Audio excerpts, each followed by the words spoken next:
Already, it's the first Wednesday of September. That means it's time for Law Talk. Ringstrom DeKrey in studio. It's your criminal defense questions answered between now and 5 o'clock. Bruce, welcome back, my friend. How you been? I've been great. Thank you for having me. Thank you for coming on back. Dane, wish I could say the same. Yeah. But here you are. Right. Welcome back. Thanks. A lot of interesting topics today. If you have a question because your friend got in trouble, 35270. You can also call in at 237-5948. I've really enjoyed the fact that this has become an opportunity for things that are happening in the news for me to understand a little bit more. And we've got a lot of interesting things. One, I want to start off with a subject that we've talked off and on about because it's something that keeps coming back, and it's about some of the biggest scandals in North Dakota political history. My take. And one of them is the fact that you have a former state senator, Ray Holmberg, who was charged with international child sex. I forget the actual term, but either way, he was going to Prague, and he was admitting now he's pled guilty that he was over there having sex with minors. So he's pled guilty. We had that hearing a couple weeks ago, and I looked yesterday, there's still no sentencing that's set here, and I'm wondering what's the delay? You have the individual charged saying, yep, I pled guilty. What's the reasonings why there might be delays here? Dane's a good person to answer that. This is a federal case in federal court, and sentencing doesn't always get scheduled in the way you might expect in a state case, for example. Okay. Dane? And normally, in federal cases, it's pretty rigid. So the day your client changes his plea from not guilty to guilty, at the end of the hearing, in the vast majority of hearings, the judge is going to set a date, and it's usually 90 days from sentencing. And they do it for 90 days so that the probation department can do their review of the file. They can interview your client, do this certain report that goes to the judge. But when you leave the courtroom, 9 times out of 10, you are going to have a date. Now, sometimes that date will get postponed later for other reasons. But what's unique to me in this case is that they didn't set a date. That is atypical. Sometimes sentencings are continued, but almost always they aren't just left out like this nebulous and we don't know. I've asked others that have been following this situation and this trial very closely, and they're baffled by it as well. And, of course, that leads itself into people texting and saying, well, yeah, he's getting special treatment because he's Ray Holmberg and he was a very powerful lawmaker in North Dakota. And when you hear that it's atypical, I find myself in almost agreement of this whole thing. There have been enough times where things have gone differently than I've seen in the vast majority of cases with the same players that I've worked with for years, that, like I've said other times on the radio, it seems like, if not already, very soon there may have to be an explanation to try to quell what is becoming an understandable question of, is there two systems of justice? I don't want to believe that. Right. I made that clear each time. But it can only turn heads so many times before you wonder, is the coin flipped a little rigged? And Tyler, I want to talk about it from a different perspective. Sure. He may not be getting special treatment. He might be very important. And here's what I mean. Early on in my career in state court, I remember somebody in custody about to have a bail hearing on a serious drug case. And I was not involved in it, but I saw a detective walk up to the prosecutor, say something, walk out, and next thing I know, that prosecutor asked the judge to have that person released. It had nothing to do with the fact that there wasn't probable cause for the drug charges. I learned in the fullness of time that person was a cooperating witness, and the detective needed that person out on the street. There are lots of reasons separate from special treatment that there's a lot of hush-hush stuff going on in this case. It's interesting you add that to this conversation because that's been a topic of conversation as well. Maybe there is some cooperation going on. Maybe that there's more to it than just Ray Holmberg, that he's actually working with prosecutors. Then I hear, there's no way. We won't know. We don't know. All I know is my patience is wearing awfully thin in this case. I don't know if you guys want to comment on it because I know that you guys are on the side of trying to make sure that everybody's getting their fair share in the eyes of the law here. It's just, there's got to be a reasoning, or it's what we're saying that there's special treatment here. It's got to be one of the two. You mentioned one that he might be cooperating. Are there other examples that might justify a slow walk towards the sentencing? Well, if someone has serious health needs and those are documented and confirmed, I have seen situations where I've had clients with cancer who've had some cancer treatment before that. I mean, all of these things do happen. It just seems like in this case, there's too many coincidences together that make it a little suspect on a particularly important case. And so I think that's probably the issue that people have, but health is a common one. Sometimes the probation office will ask for more time in a very large volume case. I know that was probably brought up here, 30,000 or whatever the documents were. Yeah. There's also very large document-heavy drug cases I've been involved in, and those weren't done so. So there are possible reasons, but they also don't usually happen. Here's something to speculate on, and it is truly speculation. Mm-hmm. I have no idea whether the government is asking for restitution in this case. But let's assume it's a huge number for whatever reason, $700,000, $800,000, $1.5 million. In a situation like that, the defendant might have to liquidate some property, might have to secure that.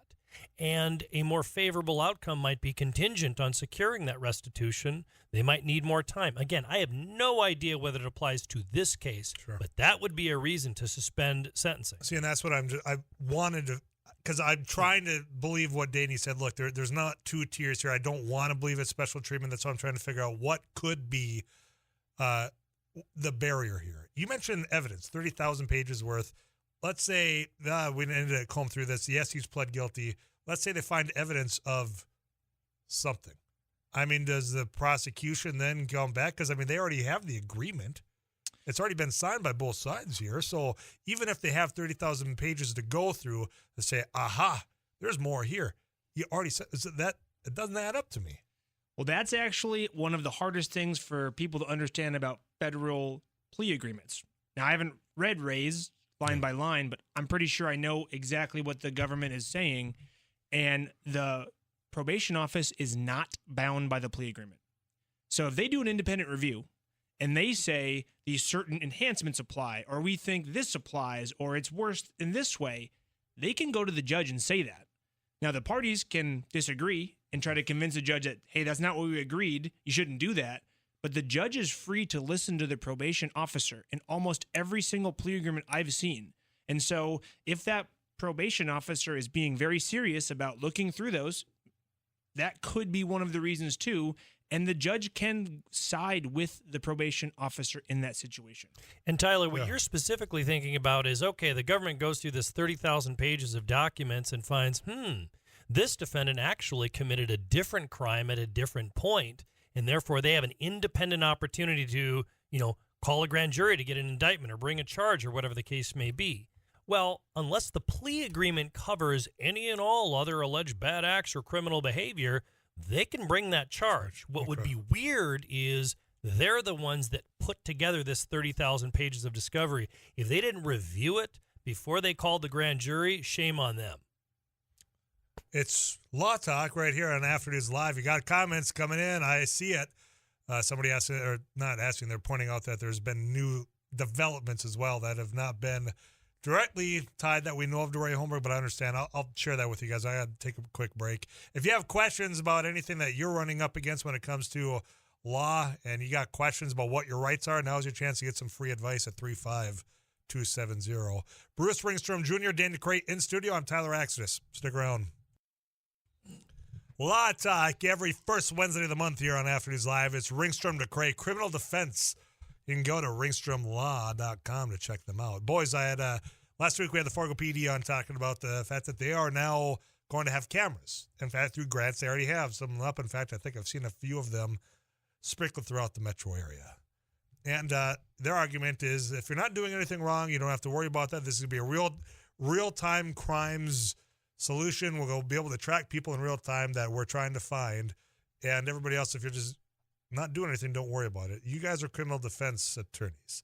Bruce Ringstrom Jr., your thoughts on that? That sounds like something that King George would have said right before the Constitution was written, as a matter of fact.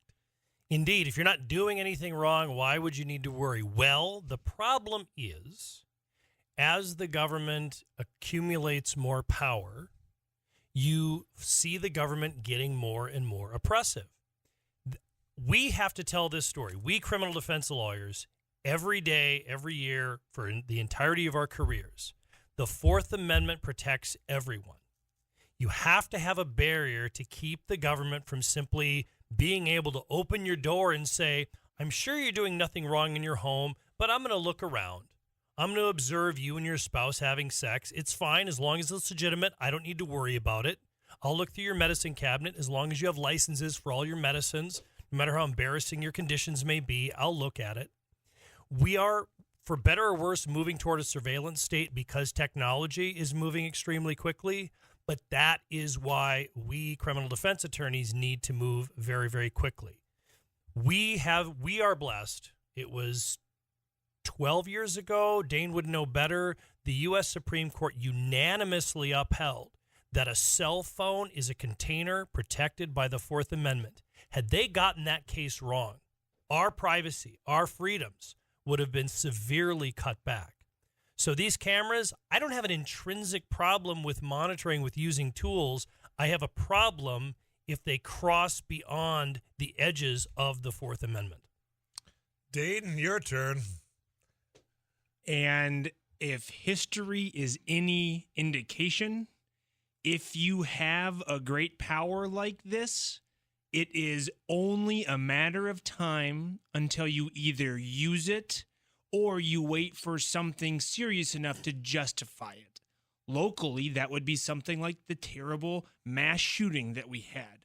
Or if you can remember back to the war on terror after 9/11. The problem with this is it's easy to say right now, don't worry, our best guys are on it. There's no way they're going to, do too much. Just trust us. When history, every single time we learn that they weren't to be trusted and they were going beyond. Where's the line? Because when you brought up the tragic day that happened right outside here, there's businesses that have security cameras that law enforcement and investigative process, they say, can we get access to this? Is that where the line is? That if I have, pick whatever, Ring, Bling, whatever, camera on my house, and there was a traffic accident or whatever happened outside my home, didn't involve me, but the law enforcement comes saying, hey, look, we think that you might have some video evidence of what happened here. Can we have access to that? Is it that permission given by me as a property owner different than hey, there's cameras out on a street pole somewhere and we're just monitoring at all times? Where's the line at? Well, I mean, there's multiple questions there. Obviously, if law enforcement comes to your house and says, may we have permission to review your cameras, and you say yes, there's nothing wrong with that as long as the cameras weren't capturing intrinsically private behavior. The United Kingdom, Great Britain, has literally millions of closed-circuit cameras, and they have a constitution. I can't speak to their jurisprudence, but I think there are some problems with that. There are also governmental workarounds. I'm not trying to avoid your question, but it's so complex. The government is now avoiding having to come up against the Fourth Amendment by buying petabytes of big data. All the stuff you've ever bought, where your credit card gets used, the GPS data on your car, on your phone, all those kinds of things. Because they can buy that, and then they don't need to have to get a warrant, and then they can use that to sort of triangulate suspects. But it also means that the government now has all of our data, and they just buy it from data brokers. Ugh, that gave me chills, shivers, not of the good kind, boys. And to that, you talk about that cell phone and what you carry with you at all times. You do everything on your cell phone. You're talking about the tracking. I mean, if you don't turn your location off, Google's going to send you, hey, here's where you stopped over the last month. And then you're like, I didn't expect you to be tracking exactly where I stopped and for how long. That falls into the wrong hands. That invasion of privacy is just unbearable. After the break, let's talk about a thing called geofence warrants. There's some really interesting stuff going on there that touches right on that. We're coming back with geofence Lawrence. Oh my, want to try that again? Geofence warrants. I got it. It just took me 2 times. On Law Talk here on KFGO. Dane DeKrey had a beautiful transition. He set it up on the tee, and then I kicked it right off. I stomped on it, said, not here. I'll be the one who transitions from segment to segment. I apologize. Because he did. We're talking about the fact that we've discussed phones and how we bring that everywhere. And like I said, if you don't shut off, where your GPS is. I mean, Google's going to put out a report to you in your Gmail account saying, hey, this is where you've been the last month. Okay, thanks for keeping track. Falls into the wrong hands, not happy about that. You mentioned geofence warrants. Explain, what that is and what the Fifth Circuit decided on that. Yeah, it's a little complicated, but I'm going to do my very best. So sometimes a crime happens in an area, and we know a crime was committed. It's usually a bank robbery. All these cases are bank robberies or some sort of a robbery. They don't know who did it, but they know that it had to have happened in or around the bank. Makes sense. So what they do is they go to Google and they say, hey, this really serious crime happened. We don't know who did it. We don't have any particularity, which is the buzzword of the Fourth Amendment. So what we want is all of the user data of every human being that was in a mile radius of that bank within this time period. And then we will reverse engineer it through our magnitude of force and ability, and we will try to find who it was. And again, at first blush, it sounds like, why not? There was a crime there.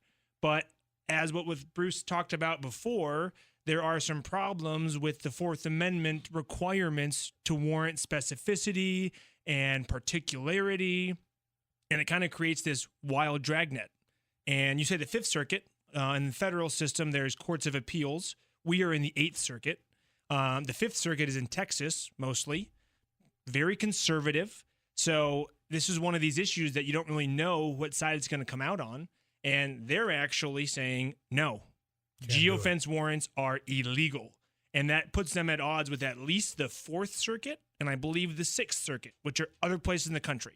Which means, and we said this before, hopefully, one of these days the U.S. Supreme Court is going to have to weigh in on these Fourth Amendment issues because whether or not you're subject to a geofence warrant right now depends on where you live in the country. And that's probably wrong. So, Tyler, here's the problem. A geofence warrant is an effective tool for solving crimes. Full stop. It works. And it is likely to work better and better as technology improves. And it intrudes on thousands of innocent people's privacy. So there's a real tension here because what law enforcement says, it works. We're not looking for anybody but the guilty person. Judges will say, at least inside, my God, this really feels like it violates the Fourth Amendment, but what an amazing tool to solve crimes. So this is a tough question. And one of the concurring judges in this Fifth Circuit case, he was a Donald Trump appointee, noted conservative. Judge Ho is his name. He might be on the Supreme Court one day. He said, I know this is going to hamper law enforcement, and I don't want to do that. I love law enforcement, but the Constitution requires it, and I'm bound by that first. And so, you know what? I don't know if it's on the show The Wire. Sometimes it's got to be hard. Did we explain well enough what geofencing is? So another way to look at it is if there was, well, let's be more graphic. There's a sexual assault at the intersection of First and Main in Metrotown, right? Mm-hmm. And it's thought to have happened within a 1 hour time frame. Law enforcement might get a geofence warrant for all the cell towers within, a 1.5 mile radius and all of the devices that attach to that. And then, and there's more or less sophisticated ways. They could track all of those. They could sort of run those down if they have some specific piece of data. For example, if a sexual assault victim says, I could see he had an Android phone. Well, then they're going to exclude all of the Apple devices, and they're going to narrow it down. And so then they can actually use those data to track all the devices that went through. Was a device lingering in the place where the victim said it happened? And so that's sort of the technical way it works. In one way, I think for you as listeners, if you're not familiar, I mean, if you've been to Minneapolis, and all of a sudden you're getting ads on Facebook for spots in Minneapolis because they geofence it, and okay, whenever your phone comes into this area, I want that person knowing about Pizza Lucia. let them know we got some great pizza downtown. That's in essence how they do it on the advertising side of a quote geofence. They put out a map, they circle it in. If you cross that line, you're inside the fence, and now you get our ad. The way I'll describe it as not any criminal related activity. It's because you think about, like you say, the breadth of this as far as if I'm at a concert and something happens and somebody geofences, well, now we got 30 to 40,000 people because you're at Target Field, you're watching a concert, and they're trying to find one person. Well, now guess what? You've been wrapped up just because you want to go out for a show. Do you get notified about that? I suspect not. If you probably don't. Okay. And a geofence, that's just the start. I mean, law enforcement could theoretically say, we actually want all of the text messages. We want all the communications, all the calls, not just the location of the devices. Now, that seems much more obviously in violation of the Fourth Amendment, but it's a slippery slope, right? Mm-hmm. And look, we know this crime happened. We need to figure it out. And so one of the things that I think Google is doing this, but I know some of the big IT company or the big companies are doing this, they're actually keeping the data on the individual devices rather than storing it on their servers. So they can say, look, you can ask for whatever you want. If we don't have it, we don't have it. It's on the individual devices. That way it sort of keeps them out of this debate. trusting big tech is not something that a lot of people are easily going to just be walking into. But knowing that there are some of those actors that are actually looking out for their clients and users is okay. But you can't just rely on that. And unfortunately, you can't rely on this being a universal thing yet because, like you said, Dane, it depends on where you live right now. So there's been incidences of this, and you've had different, I guess, decisions. Hopefully a Supreme Court decision weighs in. What have led to these lawsuits? What have led to these cases? I mean, has it been somebody down in Texas that, well, I got swept up? I mean, was it somebody who was guilty of a crime that's brought this, or was it somebody that found out, hey, my cell phone data was used and I didn't do anything wrong? I want Dane to answer the question, but before that, okay. Every time the Fourth Amendment gets defended in court, somebody was charged with a crime. That's what makes it so hard for people to understand this. You know, it's like what Larry Flint said. If the First Amendment protects a scumbag like me, it protects everybody. If the Fourth Amendment protects a drug dealer or somebody who's possessing firearms in violation of the law, it protects everybody. Somebody, and I think Dane can talk about the specifics here, somebody's always charged when you challenge this. Okay. Yep, Bruce is right. It was a bank robber. He was arrested. They were found guilty, or they were charged, and he wanted to know, how the heck did you find me? And so his intrepid lawyers, probably Ringstrom, DeKrey, if I had to guess, they started looking into it, and they realized, well, there was no warrant. So how could you have gotten this information? And the government didn't want to say. And then finally they said, okay, we circled around the bank and searched every single phone and found your guy. And they said, well, that violates the Constitution. And that's how the fight starts. Very good. Was it Ringstrom DeKrey? No. Okay. But it would have been if it was up here. You convinced me with your wink that none of the listeners could see. I'm like, okay, yeah. Did I miss something here? It's a very smart challenge. I mean, if you have a case where you don't know how your client was caught up and the government doesn't want to tell you, very often they're using new tools that they don't want you to know about. Otherwise, they would just hand that over in the discovery that we talked about before, and then you can decide whether or not the warrant was legitimate. But when it's not a warrant, you should always make a challenge. Starting 10 or 15 years ago, the government started using something called a Stingray, which is a cell site simulator. All of our phones attached to the cell sites. The government would have a make-believe cell site, and your phone would attach to that, and they could listen to all your calls, see all your texts. They'd figure out where you are, and then all of a sudden you'd be charged with a crime. But because that's absolutely in violation of the Fourth Amendment, it was all very top secret and hush-hush. And sometimes if a smart criminal defense attorney figured out what was going on, started filing the right motions, very serious crimes would be just dismissed outright because they didn't want to let that out. Wow. Messages coming in, some saying you guys need more than an hour to continue this conversation. Well, that's why we do it once a month. Every first Wednesday of the month, these boys, Bruce Ringstrom Jr., Dane DeKrey, come back on in. Somebody does ask just quickly here before I have to get a quick break. How about when we send our information to the cloud? Bruce, I mean, I think that what I get from this is if you willingly share it, like we provide too much of our information just willingly, by answering BuzzFeed quizzes, for example? Well, it depends on what cloud. So, for example, if you have cloud storage for your phones and text messages on your phone, if government wants to see that, they need to get a search warrant. They will have to send that to subpoena compliance at Google or whatever your cloud storage company is. The problem is it goes from your phone through a long digital chain. And that stuff touches data brokers, as we talked about before, but the actual cloud storage typically needs a warrant. Dan, anything to add before we go to break?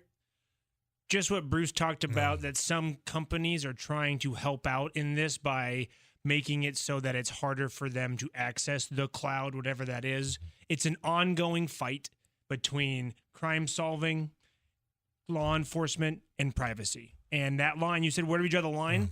If I knew that answer, I might be on the Supreme Court. It's very difficult. We got 10 minutes for your 5 o'clock punch out. We'll come back to more Law Talk next.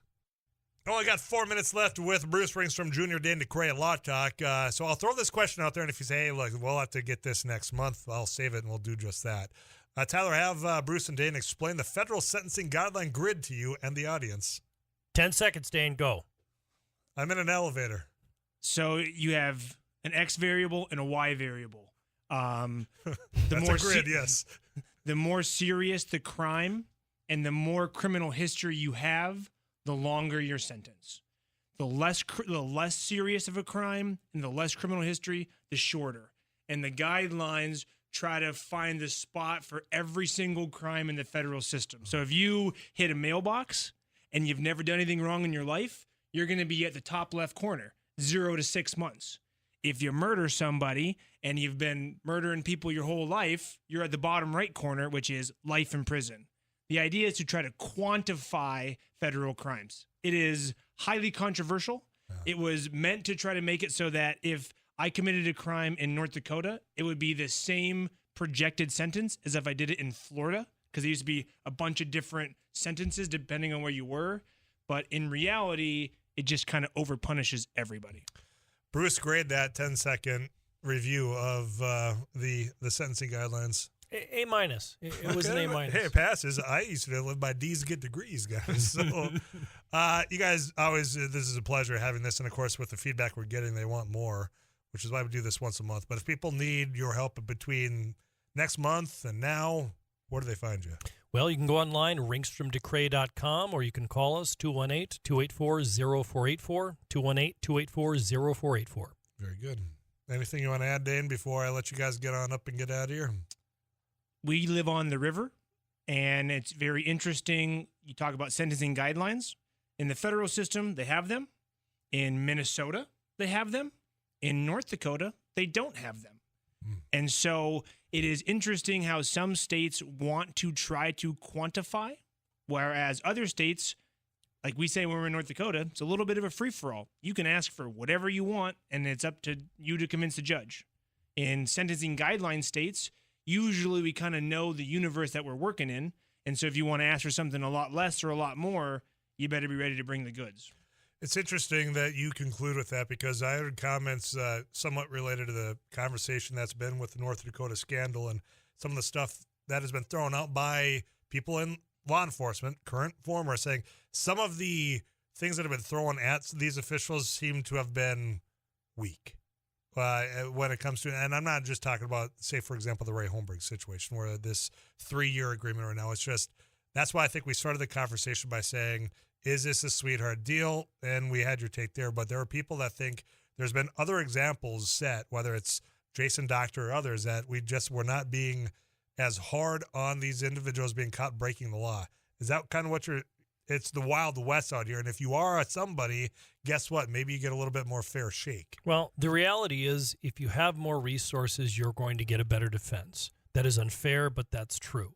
It's one of the reasons that we take a small number of pro bono cases. We try to do our best to help society. We can't do that for every case, but we do it a bit. I want to close with a thought that I have about what we talked about for the majority of this hour, about the Fourth Amendment and about technology. You could largely get away. You could largely eliminate personal crime if you got rid of the Bill of Rights. But at what cost? Are we willing to give up the Bill of Rights so we have zero crime? What would our lives look like if we lived in North Korea?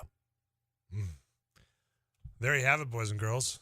They keep you under the edge of your seat till next month when Bruce Ringstrom Jr. and Dane DeKrey come on back. If you need their help, though, ringstromlaw.com. You can get a hold of them there, and I appreciate everybody that has been partaking in the text club, sharing some words of wisdom, questions, and, of course, saying, hey, get them back for another hour. We'll do that next month. But, folks, this is it for me today.